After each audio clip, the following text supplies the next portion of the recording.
Welcome to InflexionPoint Podcast, where we cultivate change from the inside out as we ponder the Cairo question. Will Cairo have to protest in his lifetime for the birthright to freely and peacefully exist in the skin in which he was born? We stand on the belief that dismantling racism goes beyond laws and legislation or politics and economics.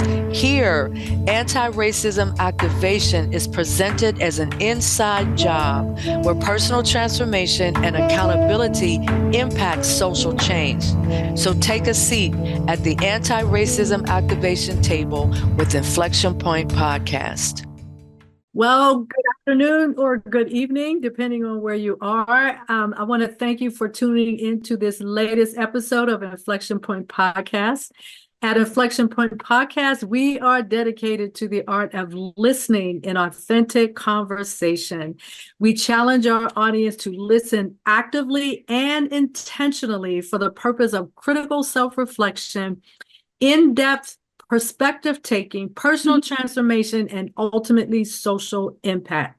The 2024 theme explores the art of community conversations in today's climate of systemic and institutional racism, anti-racism activation, equity, diversity, and inclusion, and book banning.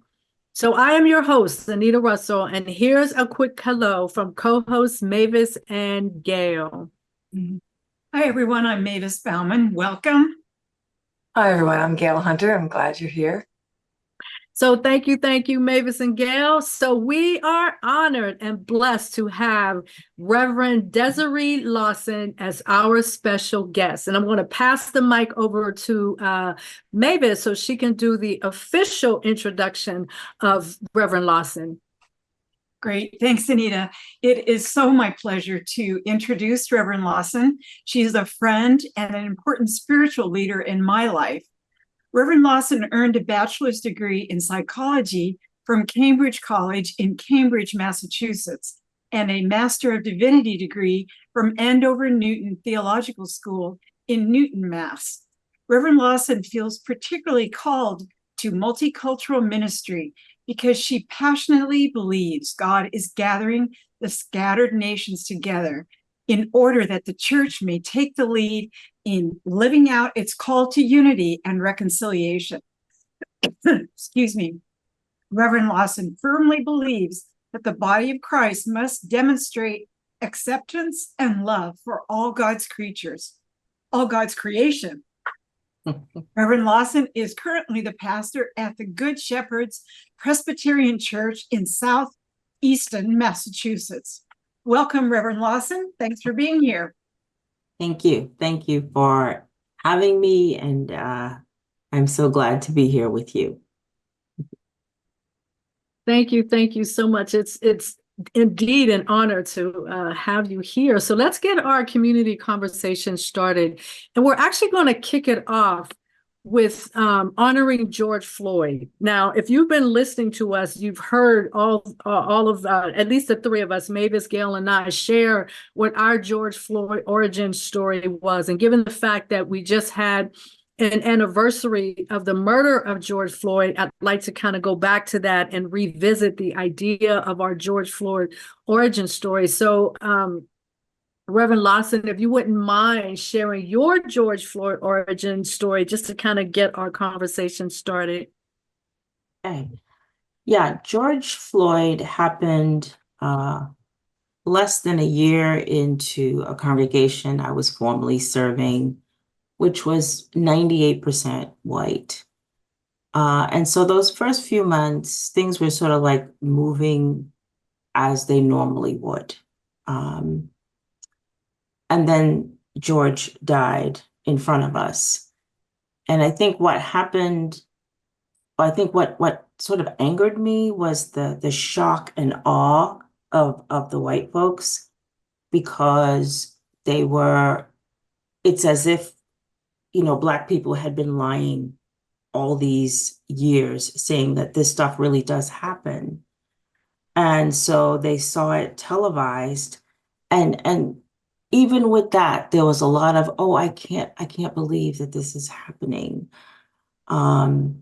this, the great sort of defense of the police. When things like that happen, people have a tendency to go back and tell their stories of how good the police have been to them. And not that I've had any encounters with the police, but if I am driving and I see a police car behind me, my body tenses up, even though I'm not speeding, I'm not doing anything wrong.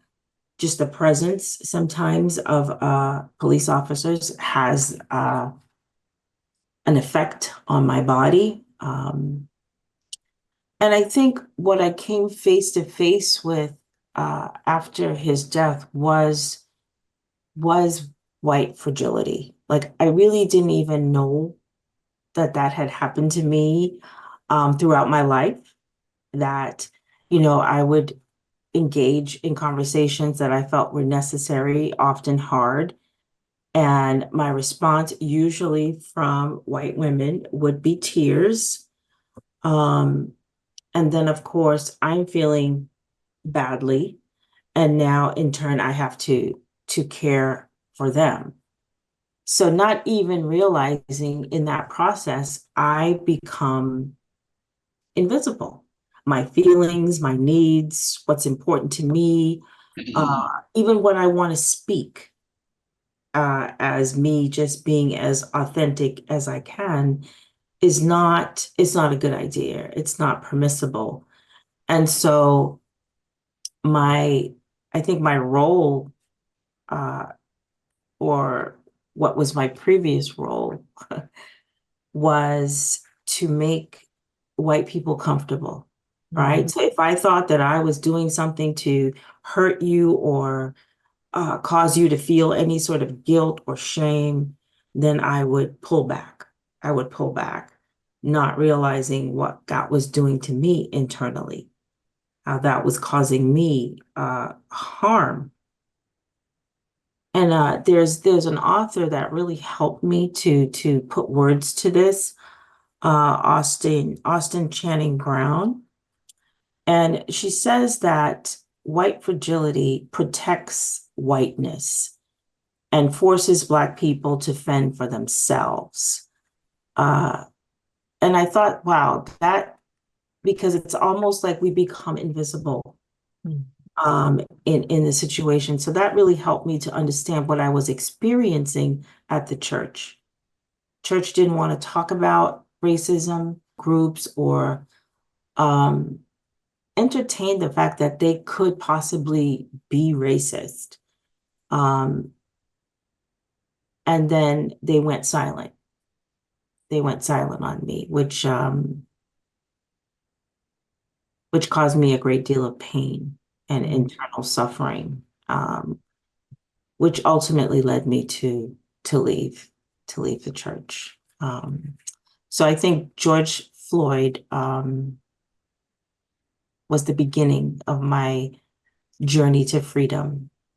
He helped me to give voice to things that I had just internalized or pushed down because I was trying to make other people feel good. So thank you. Thank you to Mr. Floyd.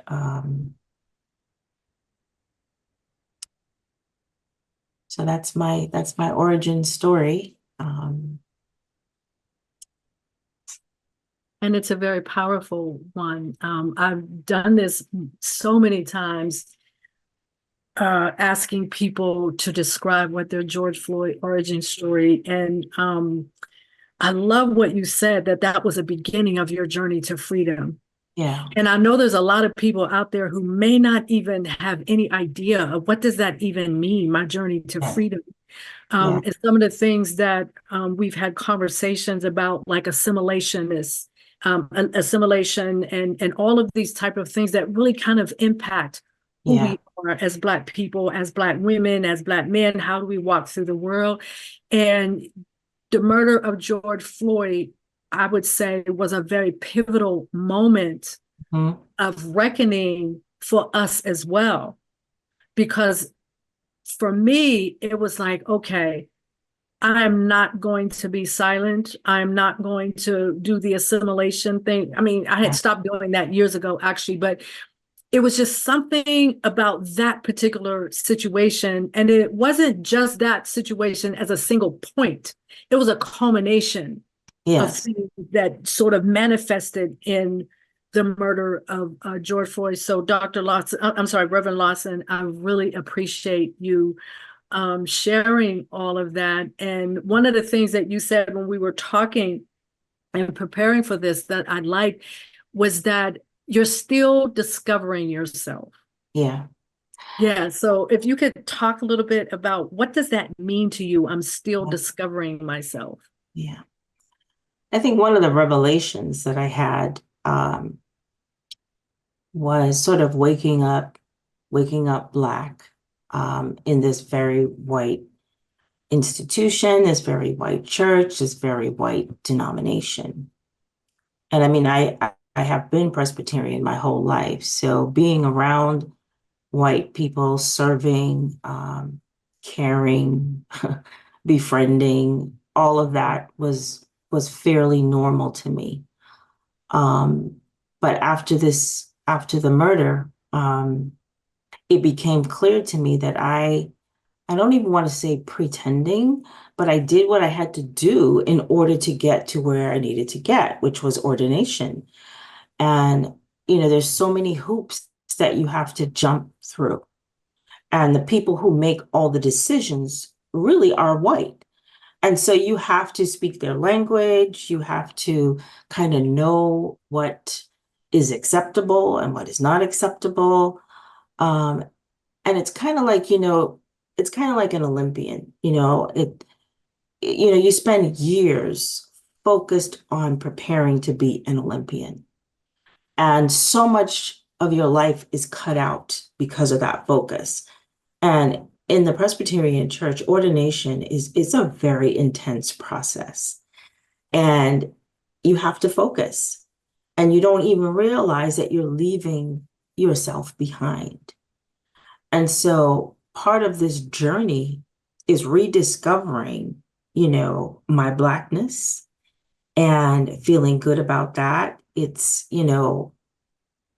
getting to know myself again and appreciating like all the things that I loved about myself, even when I was a little girl. This society, it just, you just have to really shut out a lot of things because so much of, success is equated with whiteness.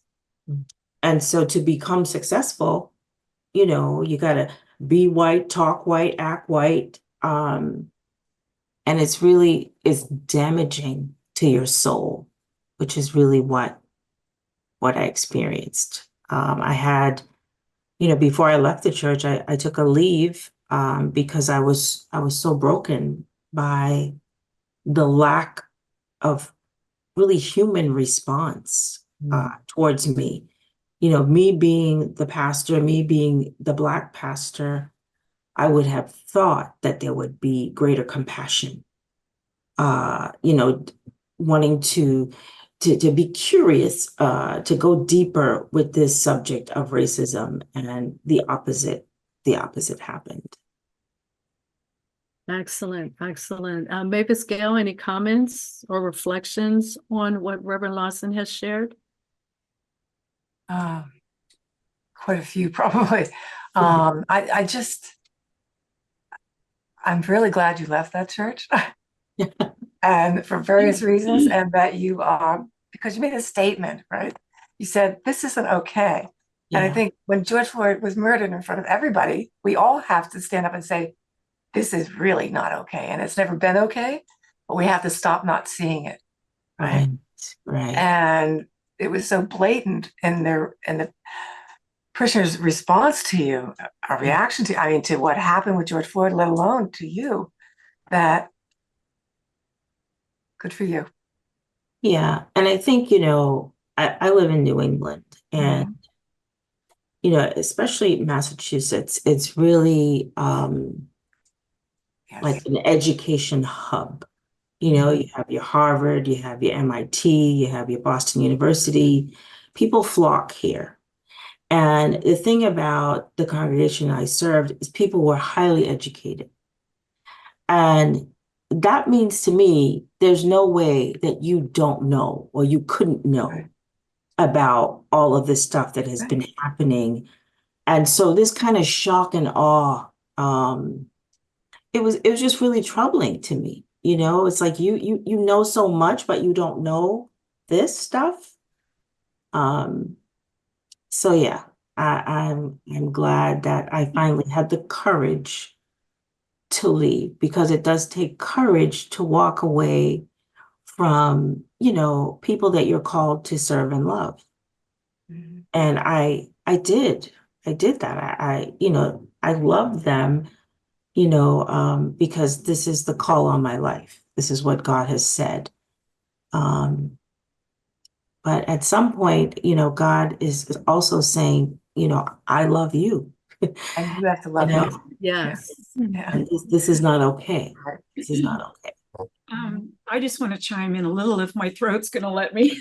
I kind of went through this with Reverend Lawson at a distance. I was attending the church through Zoom because of COVID. And I was so blessed by her sermons, by her messages. And it was the most unusual space for me to be in, to have people around us that had been in the church forever, unwilling to discuss this subject. No one was going to be hurt. No one was going to be punished. It was just a discussion. And the silence was deafening.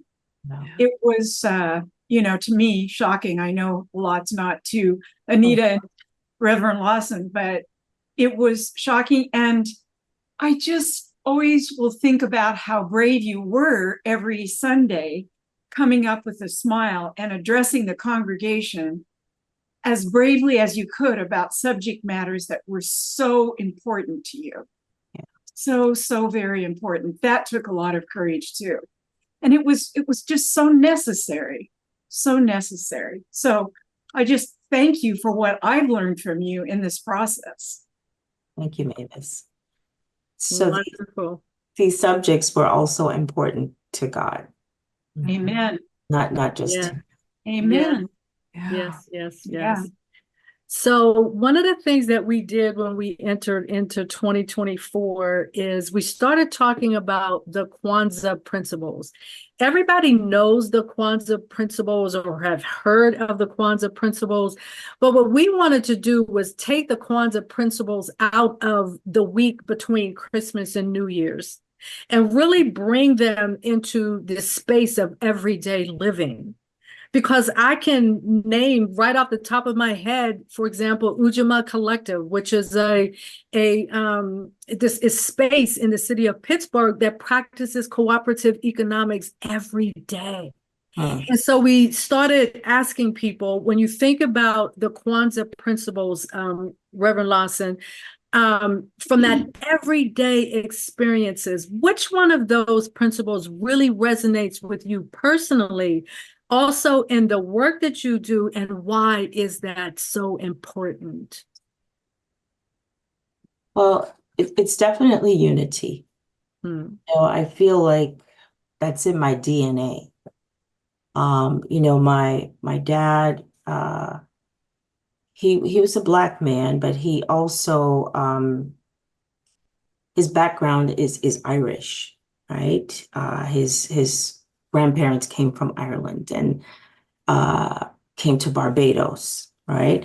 And then on my mom's side, my mom was Indian, of East Indian descent. And so where I'm from, Trinidad, you know, what they would say is, you know, you don't really put a Negro and an Indian together. It was almost a taboo, kind of like in the States, you know, a Black person marrying a white person. So this whole thing about unity, it started even then. You know, these two people from different backgrounds coming together and marrying, you know, against the odds. And, coming to the States as an immigrant, understanding, that, this country is built on this idea that, difference is accepted, difference is good. At least that's what it says, right? But that's not really the lived experience I've had. And there have been times in my life when I know for sure that I'm most at home in spaces just like this, where there's diversity. It's just kind of what calls to me. So I've always had a desire to serve a multicultural church. My first church was that. It was a blended congregation of one African American church and two white churches. And they all came together. And I was their first pastor. And so when I came to the church, they were still functioning like three individual congregations. After, I would say about year 4 is when I really started to see the unity. Like, it takes time. It takes time to bring people together. But in my heart, I always knew it was possible. I believe that this is what God wants for us, right? And the unity is really foundational to my Christian faith, right? And I mean, this is what Jesus talks about so much. And really, I think it's in 1 Corinthians 12 where Paul talks about one body, many members. That's like my slogan. That's my slogan. And in that scripture, he talks about how different we all are. How you have the hands and the feet and the eyes, but we all work well together, and we all need one another. Like, the hand needs the arm, and so on and so forth. So I think that's kind of that's my vision. That's my vision for the church, is for us to be this unified body that respects the uniqueness and the beauty of God's diversity. Yes. Yes. So that's my jam. Yes. That is so incredibly powerful. We've had conversations around that. I wrote this poem. It's an ekphrastic poem, meaning I wrote the poem out of an experience that I had with a painting, right? Yeah. And in the poem, I'm talking about this idea of color blindness and how the concept of color blindness is in such contrast to the diversity that God created. So I talk about wildflowers, and I talk about peacocks, and I talked about sunrises, and all of these things that bring this vibrant color and these vibrant, diverse experiences into life.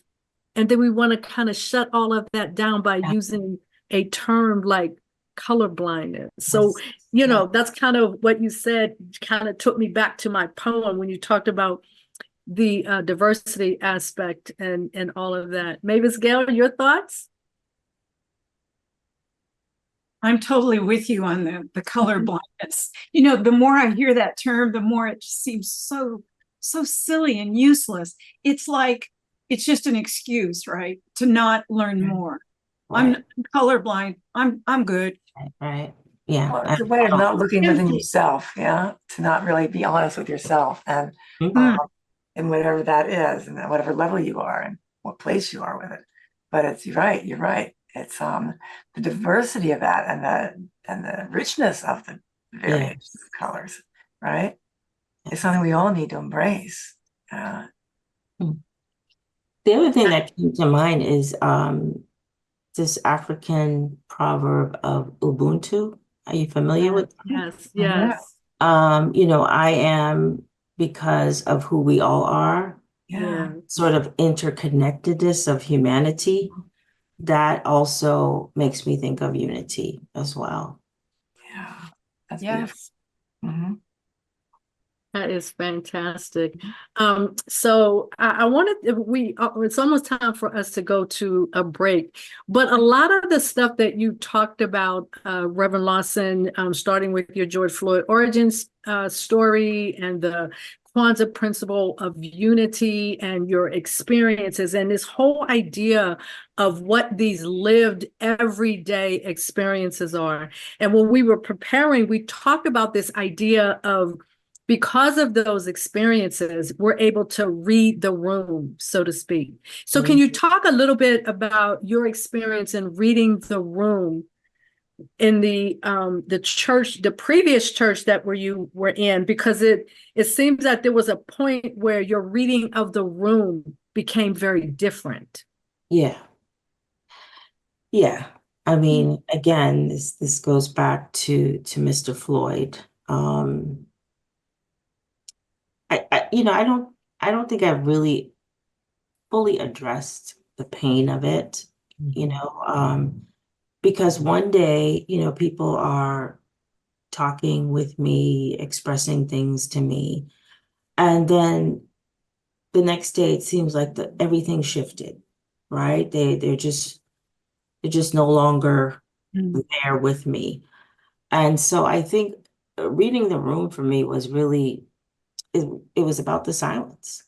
I remember from the pulpit saying one Sunday, I really need to know who's with me because I'm not sure.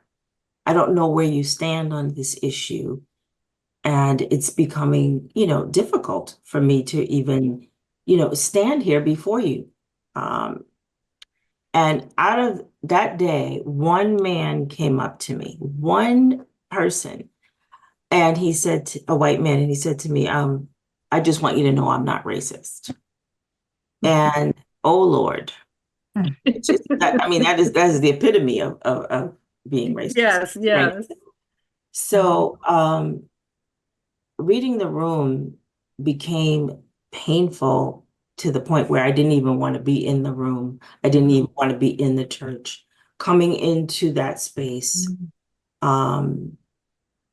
it changed everything. It changed my system, my attitude, my mood, how I carried myself. And it really increased this idea of being perfect, which is really based in white supremacy. Like for me, it feels like with that particular group of people, the need to be right, the need to be perfect was a characteristic that they, lived for. And so to see, me trying to ascribe to that, felt like I could be accepted. I could belong if I could do things right. So yeah, I mean, even talking to you about this now, it still continues to bring up stuff that I hadn't even thought of. But yeah, it was just painful. The room got real hard and painful, claustrophobic. Even if I, like in the proclamation, I feel like that is the moment where I feel like me most of all. And I started to lose that there.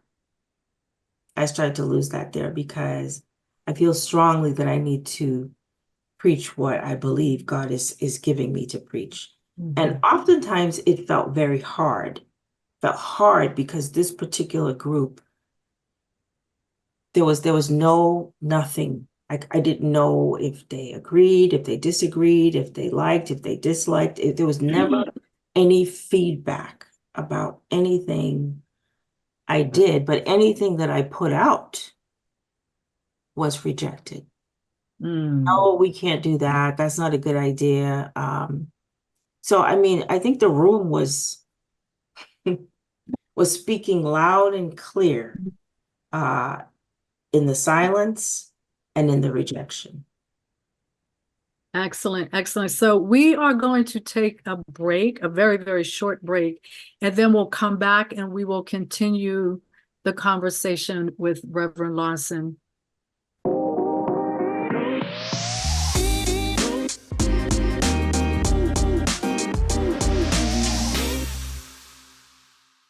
Welcome back to Inflection Point Podcast and our community conversations for 2024. We are here with Reverend Lawson, a leader in the Presbyterian Church in Massachusetts. We left the conversation before the break talking about this idea of reading the room, and we actually talked about it a little bit over the course of the break. So I just wanted to kind of share that one of the things that I mentioned in this idea of reading the room, and I love the way Reverend Lawson described what that felt like for her, right? Because one of the things that I know pretty much to be true based on my experience is that white folks don't understand the depth of our ability to read the room. And it's based on our experiences of dealing with racism and dealing with the discrimination and the murders and all of that over the course of time. And so when those words, those very superficial and nice words come out, we can see through that. We can literally see through that. And so, again, just speaking for myself, it comes across to me as being very shallow and very, very uncaring. And there's no depth to that. And so that reading of the room involves that sort of understanding what are the depth of emotions or the depth of the experience that I could have in this room. And when it's superficial like that, you walk away feeling like that was a complete waste of my time. Mm-hmm. And don't you sometimes feel manipulated too? Like just the niceness is trying to get somebody a pass or just position you socially in the room in such a way that is false and empty. They're not really relating to you as a full human being. Mm-hmm. But I think the answer to that question for me is that you know that. Like you just know that.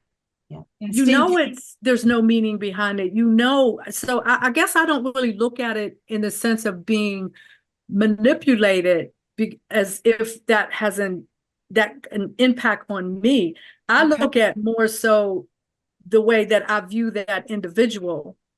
And I don't necessarily view that individual with much sincerity or much seriousness because they're walking in this very superficial space. Mm-hmm.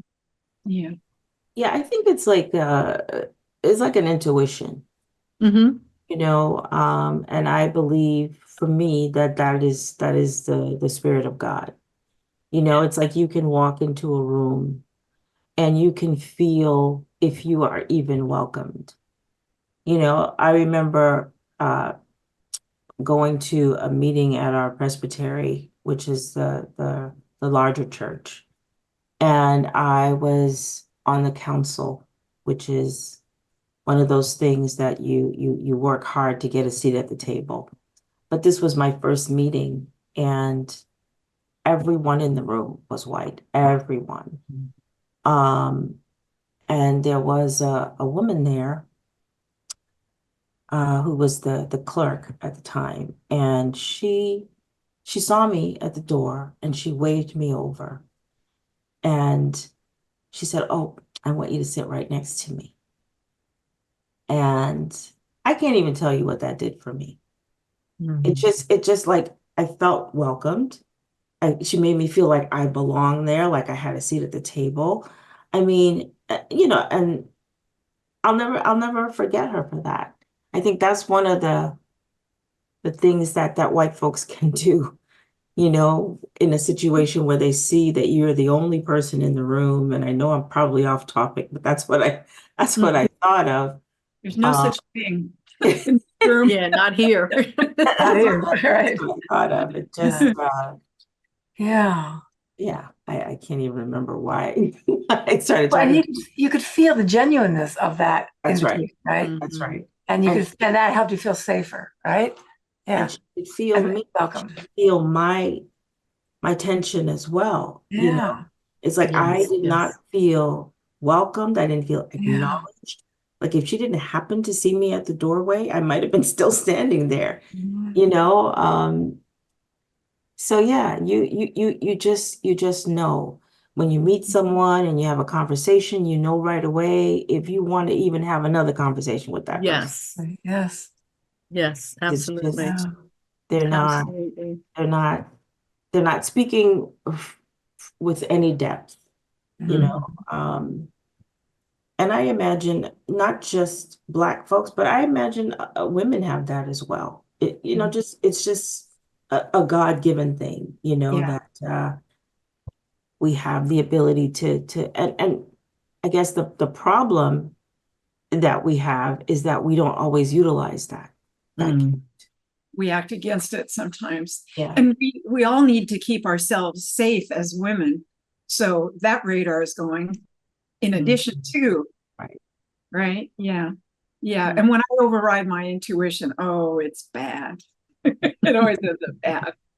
Always listen to that intuition in your heart. Yeah. It's an Yeah. energy that you can just feel and you can just hear. And yes, it's God-given. And yeah. Absolutely. And that's actually a good segue into the next part of this conversation, which is about women in faith and the womanist movement. So, Dr. Lawson, I keep wanting to call you doctor. Appreciate that.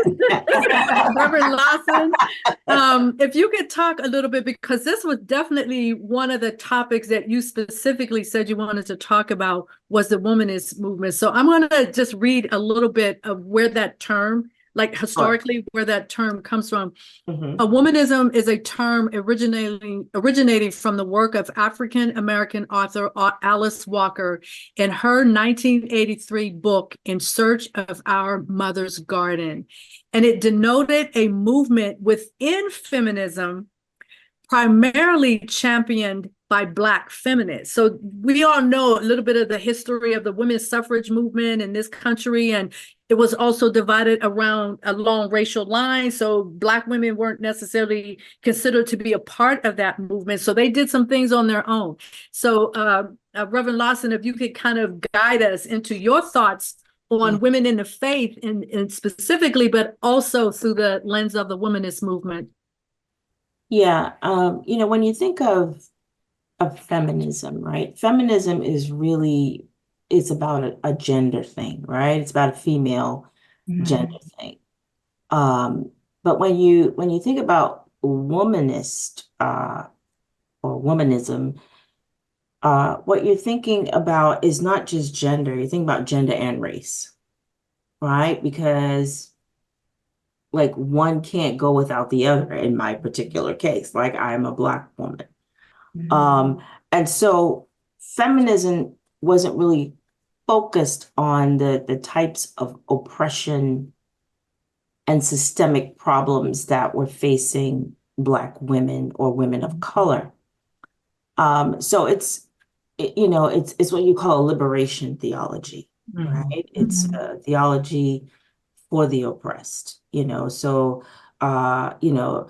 Latinx people have their theology, you know, Asian Americans have their theology, because, you know, you can speak best to your particular thing. Like for thousands of years, it's just been the white male voice really in the church, you know, and even in the Black church.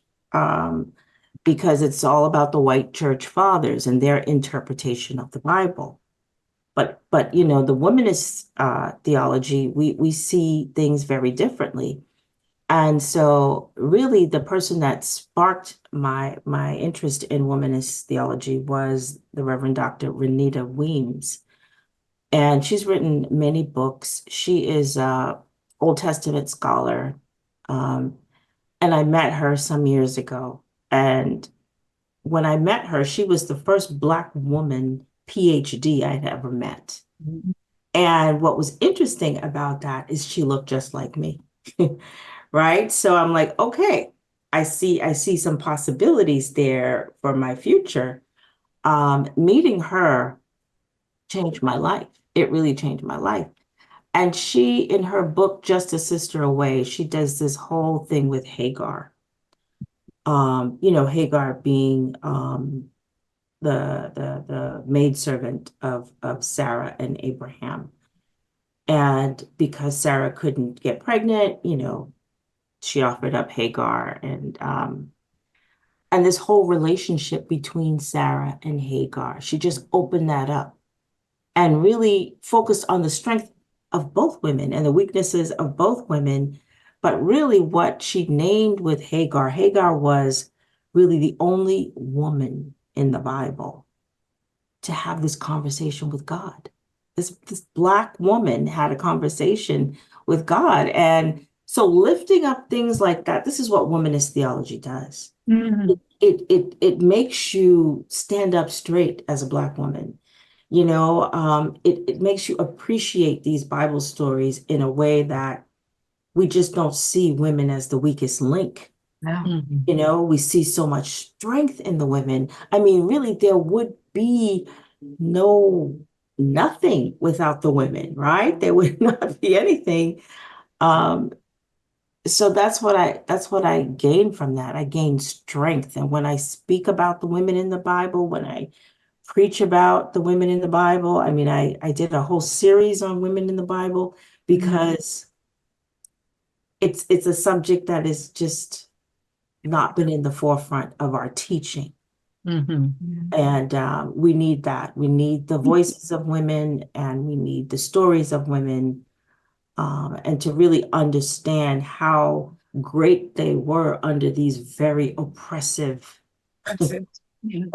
situations. So that is what it's done for me.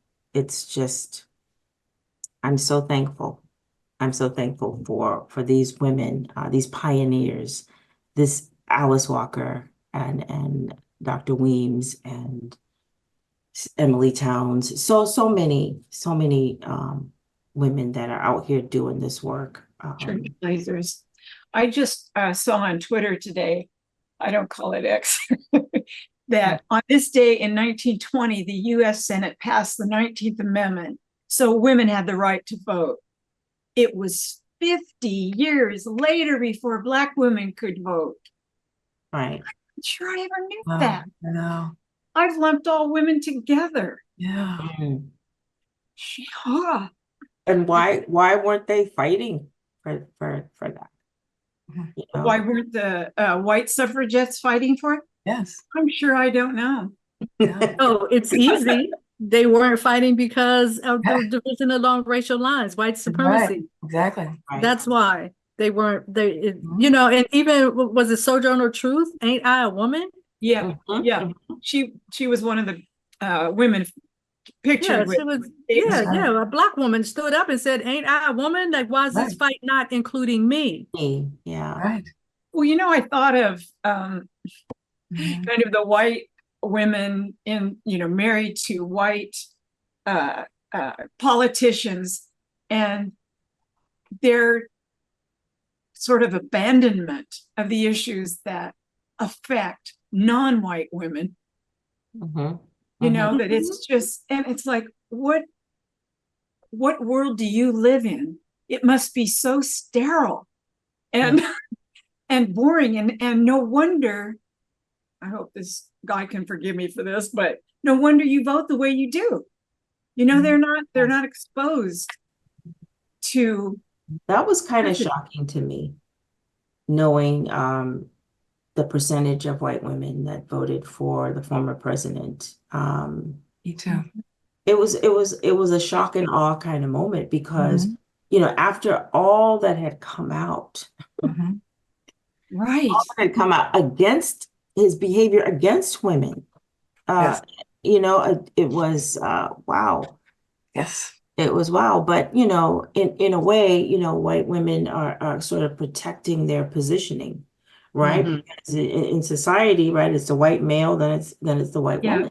Exactly. And so instead of, fighting fighting the gender equality. issue. Right. They needed to fight the white issue. Like we still want power and control.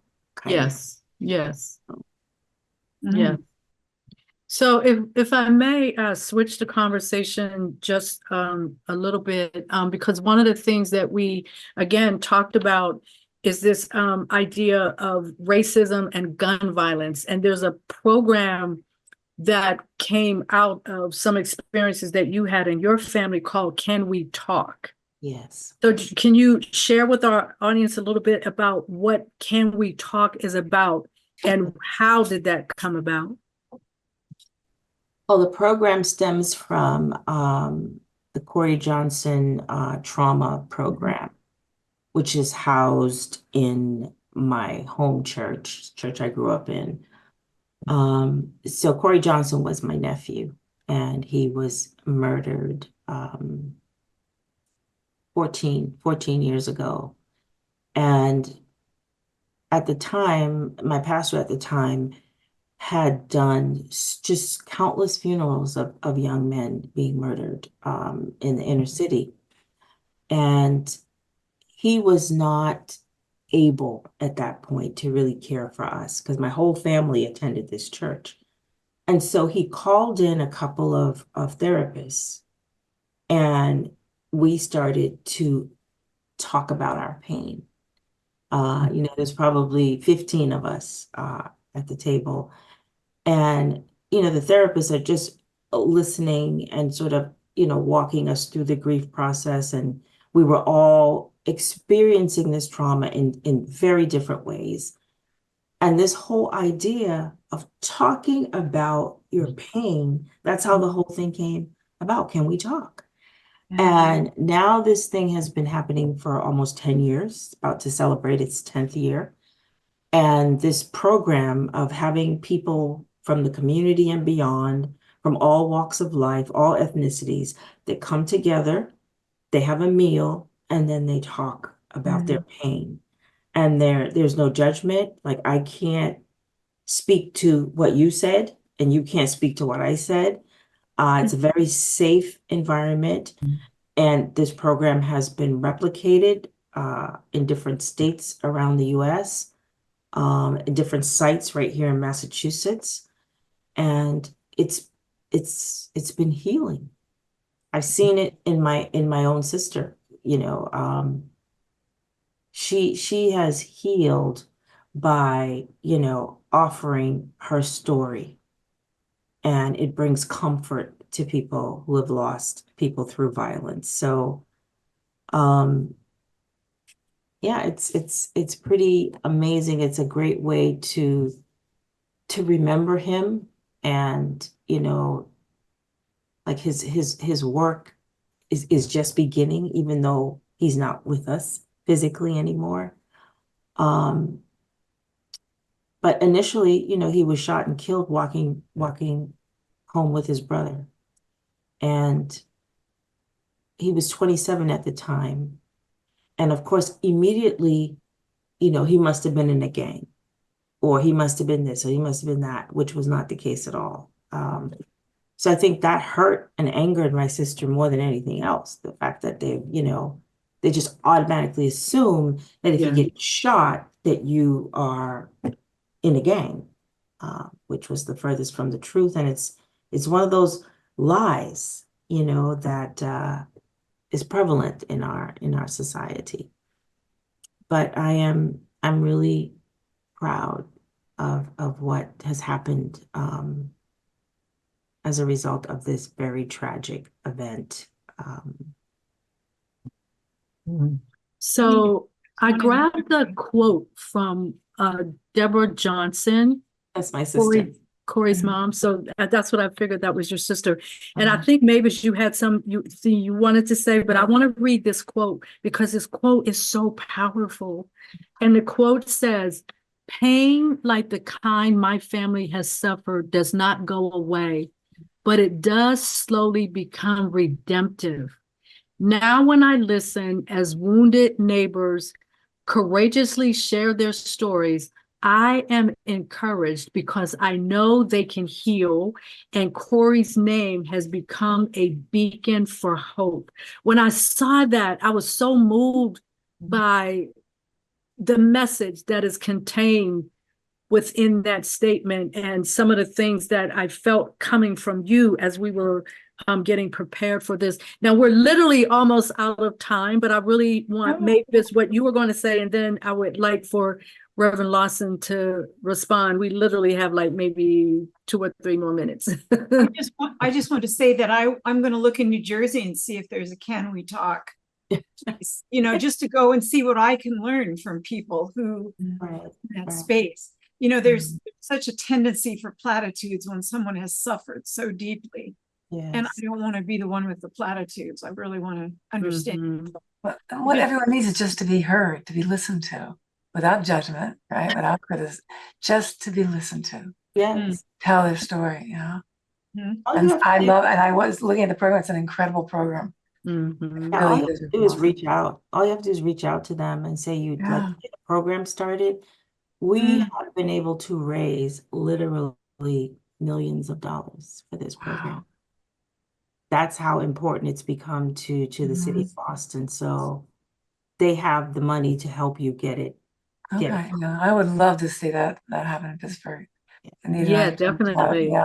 Definitely. Similar to that, but yes. And those are the voices that can speak, like the film we showed, Trigger, to the pain that's left behind in the community. It's not over once it comes off the headlines, right? Mm-hmm. Yes. No. Yes. And my niece, who is Corey's sister, she started a youth Can We Talk. Nice. Nice. So we are literally almost completely out of time, and I wanted to close with our quote.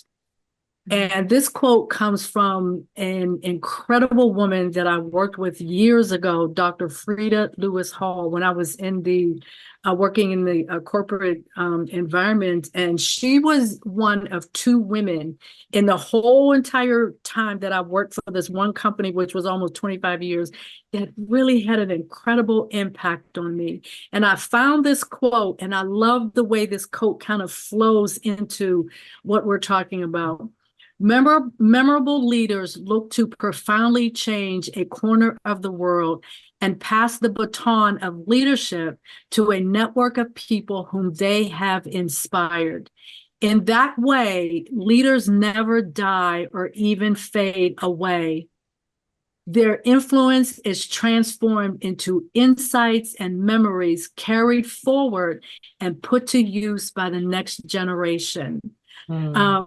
And as always, we kind of relate, when we get to the end of the show, we kind of relate it back to that original question that opened up the space for this podcast to even come together.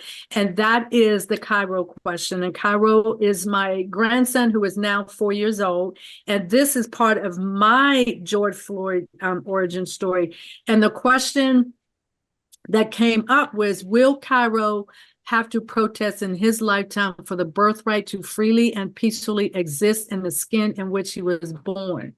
In the moment when that question was asked, he was just 3 months old.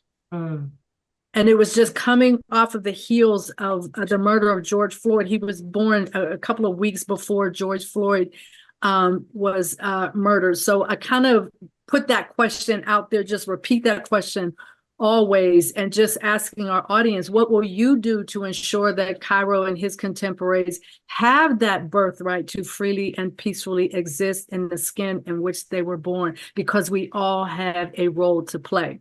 So we literally have no more time.